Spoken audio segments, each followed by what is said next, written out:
প্রথম অংশে বলেছেন মেয়েদেরকে বিবাহ করো তাদের অভিভাবককে বলে।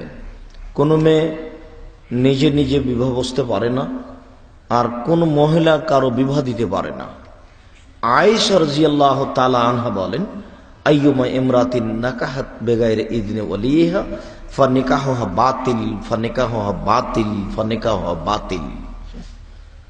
কোন মহিলা যদি নিজে নিজেই বিবাহ বসে অভিভাবকের অনুমতি ছাড়া, পিতার অনুমতি ছাড়া, তাহলে সে বিবাহ বাতিল, সে বিবাহ বাতিল, সে বিবাহ বাতিল। কথাটি জোর দিতে গিয়ে রাসূল সাল্লাল্লাহু আলাইহি সাল্লাম এভাবে বলেছে। কাজেই কোর্ট কাচারিতে, কাজী অফিসে যে বিবাহ হচ্ছে এগুলো বিবাহ জায়েজ নয়। কোন মেয়ে যদি বের হয়ে গিয়ে বিবাহ বন্ধনে আবদ্ধ হয় আর তার পিতা যদি রাজি না থাকে, তাহলে 7টি ছেলে হলেও 10টি সন্তান হলেও কোনো সন্তান বৈধ হবে না, সব হবে অবৈধ জারজ সন্তান।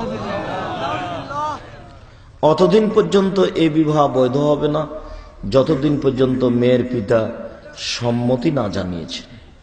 অন্তত যদি মুখেও এই কথাটা বলেন যে আচ্ছা ঠিক আছে আমি তোমাদের বিবাহতে রাজি, এই কথাটা বললে অন্তত তাদের সংসারটা বৈধ হবে।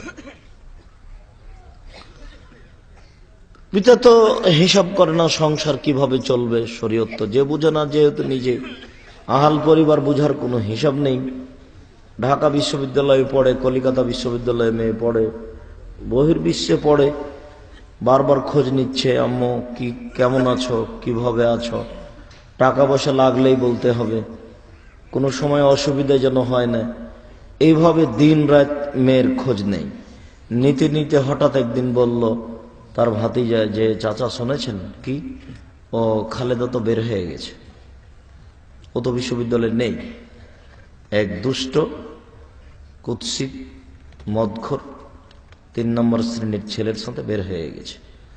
তখন ওর পিতা বলছে এখান থেকে যে তোকে ত্যায্য পুত্র করলাম, তোকে ত্যায্য পুত্র করলাম, তোকে ত্যায্য পুত্র করলাম, জিন্দেগিতে তোকে আর বাড়িতে উঠতে দেব না, তোর মুখও দেখব না। বাপের কত কথা, মানে তোর হিসাব নিকাশ নেই। তুমি তো মেয়ে অনেকদিন আগে বাড়ি থেকে বের করে দিয়েছো, আজকে তো বের হতেই পারে স্বাভাবিক। তুমি মেয়েকে ত্যায্য পুত্র করলাম বলে কি বলতে চাচ্ছ? কোটিবার যদি বলে পিতা যে তোমাকে ত্যায্য পুত্র করলাম, এই কথার 5 পয়সা দাম নেই। বাপ মরলেই মেয়ে জমি ভাগ করে নেবে এবং তাকে কেউ ঠেকাতে পারবে না। সব অহেতুক কথা। মেয়ে বের হয়ে গেছে, 3 ঘন্টার মধ্যে মেয়ে ফিরিয়ে নিয়ে আসেন যে কোনো মূল্যে, আর নইলে ওখানে গিয়ে বলেন যে আমি তোমাদের বিবাহতে রাজি। তাহলে অন্তত তারাও বাঁচে পাপ থেকে, জেনা থেকে, আর আপনিও বিপদ থেকে বাঁচেন। আপনার এইসব রাগের 5 পয়সা দাম আছে? মেয়ে আগেই তো বের করে দিয়েছেন, ও তো বাহিরে থাকে, আপনি তার কি দেখবেন? একটা মেয়ে বাড়িতে রেখে টিকিয়ে রাখা যায় না, সে বাইরে আছে, সে তো আর একজনের সাথে বসে থাকবে, দিন রাত বসে আছে। আর আপনি তাহাজ্জুদ পড়ে জান্নাত কিনতে চাচ্ছেন, কিনেন, জান্নাত তো রাস্তায় পড়ে আছে। জান্নাত তো পৈতৃক সম্পত্তি, জান্নাত হচ্ছে পৈতৃক সম্পত্তি, এটা আমার বাপের জমি। আমি চাস এদিক থেকে শুরু করব কি ওই দিক থেকে শুরু করব সেটা আমার ব্যাপার, লোকের কি? জান্নাত আপনার নিজস্ব ব্যাপার, দখল করে নেন। বাড়িতে বসে থেকে জান্নাত কিনতে চাই, অথচ এটা হিসাব ঠিক নয়। জান্নাত বহু দূরে। আবু হুরায়রা রাদিয়াল্লাহু তাআলা আনহু বলেন, অন্য এক বর্ণনায় এসেছে আবু মুসা আশআরী রাদিয়াল্লাহু তাআলা আনহু বলেন, রাসূল সাল্লাল্লাহু আলাইহি সাল্লাম বলেছেন, লা তুযাব্বিজুল মারাতু আল মারাতা ওয়া লা তুযাব্বিজু নাফসাহা। কোন মহিলার বিবাহ দিতে পারে না, কোন মহিলা নিজে নিজেও বিবাহ বসতে পারে না। খালা ঢং দেখাচ্ছে যে তোমার পিতা বিবাহতে রাজি নয়, তুমি চলে আসো, আমি তোমার খালা তোমার বিবাহ দিয়ে দেবো। খালা বিবাহ দিয়ে দিল। মামি বলছে যে তোমার আব্বা রাজি হবে না, তুমি এখানে চলে আসো, আমি বিবাহ দিয়ে দেব। মামির ক্ষমতা, চাচির ক্ষমতা। পৃথিবীর কোন মহিলা নিজে নিজে বিবাহ বসতে পারে না, পৃথিবীর কোন মহিলা নিজে নিজে বিবাহ দিতেও পারে না। দুটাই হারাম, দুটাই জেনা, কোনো সুযোগ নেই। কোর্টের বিবাহ বাতিল, কাজী অফিসের বিবাহ বাতিল, মেয়ের নিজস্ব বিবাহ বাতিল, খালা ফুফু দাদি নানি যে কোনো মহিলা বিবাহ দিয়ে দিলে সে বিবাহ বাতিল, সে সংসার অবৈধ হবে, সন্তান অবৈধ হবে।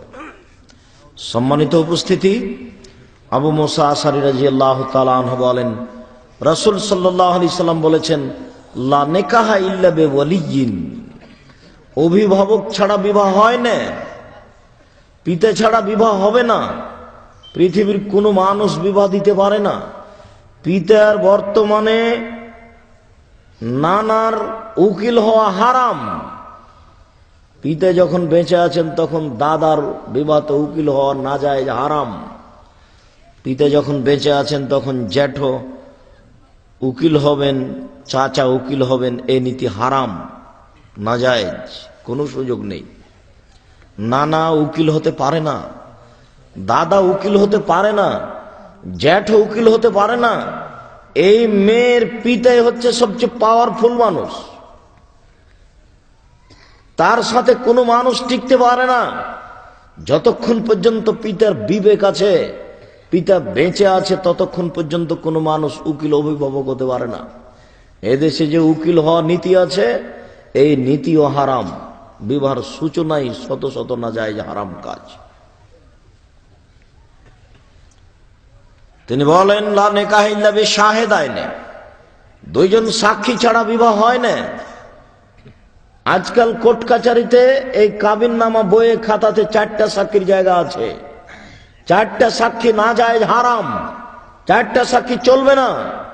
4টা সাক্ষীতে ইসলামকে অপমান করা হয়েছে। ইসলামে 4টা সাক্ষী চায়নি। আল্লাহ রাসূল বলেছেন 2জন সাক্ষী লাগবে, মেয়ের পক্ষে কি ছেলের পক্ষে, এ কথা তিনি বলেননি। 2জন পুরুষ লাগবে একটা বিবাহ বৈধ হওয়ার জন্য। একটা বিবাহ বৈধ হওয়ার জন্য একজন অভিভাবক মেয়ের পিতা লাগবে, আর 2জন সাক্ষী লাগবে। 2জন সাক্ষীকে সামনে রেখে মেয়ের পিতা বলবেন, আমি তোমাদের বিবাহতে রাজি। শুধু এই কথা বললেই যথেষ্ট, আর কিছু না বললেও হবে। আপনি একটা বাস্তব বৈঠক করেন, সেটা ভিন্ন কথা।